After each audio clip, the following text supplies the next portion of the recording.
وہ داؤ پر لگ چکی ہے۔ اس سارے سیناریو میں جو مذاکرات ہو رہے تھے، ہم نے لاک ڈاؤن لگایا ہوا تھا، اور ایک مشہور کلپ جو ایک شخص بی بی سی کو بتا رہا ہے کہ پتہ نہیں ڈرم آ رہا ہے، انہوں نے سارا بند کیا ہوا ہے، یہ نہیں بتایا کہ کب آ رہے ہیں، لیکن انہوں نے سارے راستے بند کیے ہوئے ہیں۔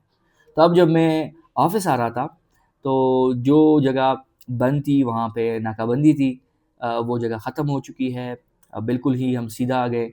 اور ایسا لگ رہا ہے کہ جو اسلام آباد ہے وہاں معمول کی زندگی دوبارہ بحال ہوئی ہے۔ تو یہ لازمی تھا، مطلب اتنی سیکیورٹی اور یہ ساری چیزیں یہ لازم تھے، کیونکہ 47 سال بعد ایران اور امریکہ کے درمیان ہم مذاکرات کرا رہے تھے، اور پاکستان اس میں ایک اہم پلیئر تھا۔ انہوں نے چھت پرووائڈ کی، ٹیبل پہ بٹھایا، ان کو وہ انوائرمنٹ تھی کہ ان کے جو شکوک و شبہات ہیں، ایک دوسرے سے ناراضگی ہیں، وہ حل کریں۔ 47 سال بعد پہلی دفعہ اس طرح ہوا ہے،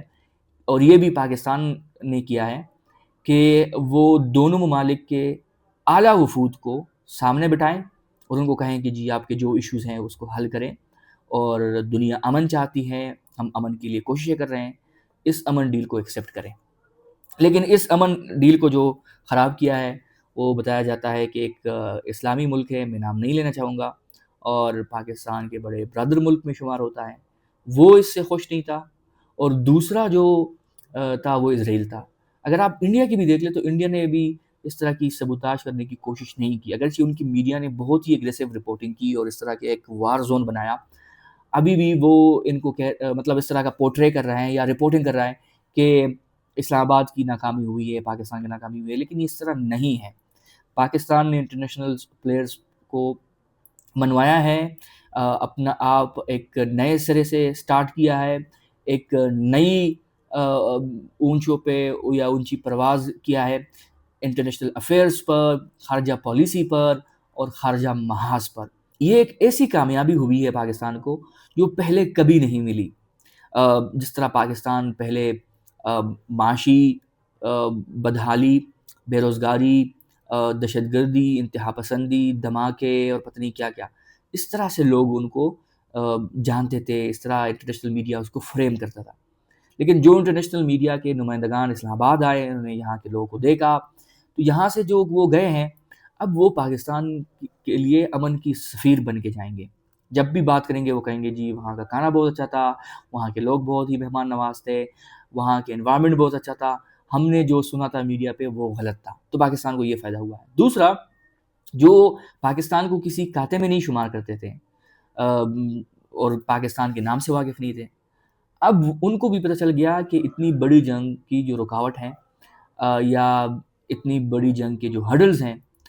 پاکستان اس کو دور کر رہا ہے، اور پاکستان وہ واحد پلیئر ہے جو ثالثی کا کردار بھی ادا کر رہا ہے، فریق بھی بنا ہوا ہے، اور جس طرح عمران علی صاحب تھے سابق سفیر،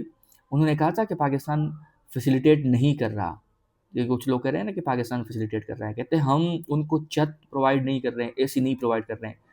ہم سے اچھی اچھی جگہ ہے ٹورزم کے لیے، وہ وہاں جائیں گھومیں پھریں، نہیں، ہم ایک فریق ہیں اور ان کو یہ بات سمجھا رہے ہیں کہ دنیا کا امن اس وقت خطرے میں ہے، پوری دنیا اس وقت معاشی اور انرجی کرائسس میں ہے، آپ لوگ بیٹھیں، یہ چیزیں حل کریں اور عوام کو اور دنیا کو بتائیں کہ پیس کیا ہے، اور پاکستان اس وقت پیس چاہتا ہے۔ اس کے علاوہ جو اس وقت لوگ جگت بازی کر رہے ہیں کہ ہم نے ان کے لیے پورا شہر بند کر دیا لیکن وہ نہیں آیا، ہم نے ان کا اتنا انتظار کیا لیکن وہ نہیں آیا، ہم نے استقبال کے لیے اتنے انتظامات کیے تھے لیکن وہ نہیں آیا۔ لیکن یہاں پر لوگ جو میم بنا رہے ہیں اور چٹکلے لے رہے ہیں وہ پیار و محبت کے لیے کر رہے ہیں۔ جیسے میں ابھی ایک دیکھ رہا تھا کہ he waited she never came, he shut down the city for her she ghosted him. تو اس طرح کے میمز بن رہے ہیں، کچھ پاکستانی بھی اس پہ شامل ہیں، کچھ انڈین بھی اس پہ شامل ہیں، لیکن آپ اس میں دیکھیں کہ پاکستان کو جو فائدہ ہوا ہے، پاکستان نے جس طرح اپنا لوہا منوایا ہے انٹرنیشنل محاذ پر، وہ نہیں لگتا مجھے کہ اس سے پہلے کبھی اس طرح ہوا ہو۔ بہت سارے لوگ کہہ رہے ہیں کہ جی یہ ناکامی ہے، ہم نے صرف ان دونوں کو بٹھایا، ہم نے ان کا مطلب میں کوئی فریق تو نہیں ہوں کہ میں ان کو کہوں کہ جی یہ مانے یہ نہ مانے، لیکن ان دونوں کا جو رابطہ بحال کیا ہے اس کا کریڈٹ پاکستان کو جاتا ہے۔ اور اس سے بڑھ کر جو پریزیڈنٹ ٹرمپ کہتا ہے کہ میں نے اتنے جنگیں رکوا دی اور میں امن پیس جو پرائز ہے اس کا مستحق ہوں. اس بندے کی جنگ روکنے کے لیے پاکستان اپنا کردار ادا کر رہا ہے. دوسری جانب پریزیڈنٹ ٹرمپ کو بھی یہ فائدہ ہوگا کہ وہ اعلان کہیں کہ 47 سال تک ایران کے ساتھ کسی نے اس طرح کا معاہدہ نہیں کیا. میں واحد دنیا کا یا امریکہ کا پریزیڈنٹ ہوں کہ میں نے ایران کو اس پر مجبور کیا، اور یہ جو آپ دیکھ رہے ہیں یہ وہ ڈیل ہے جو انہوں نے میرے ساتھ کیا ہے. تو اس طرح پاکستان کی بھی کامیابی ہو جائے گی، اسی طرح ٹرمپ کی بھی کامیابی ہو جائے گی، اور جو ایران اس وقت جس طرح مشکلات کا شکار ہیں وہ مشکلات بھی کم ہو جائیں گے. ان پر آپ سے ایک ہی صدا کہ اس حوالے سے آپ کیا سمجھتے ہیں، کمنٹ سیکشن میں اپنی رائے دیجیے گا. ملتے ہیں آپ کے ساتھ نیکسٹ ولاگ میں، تب تک کے لیے اللہ حافظ.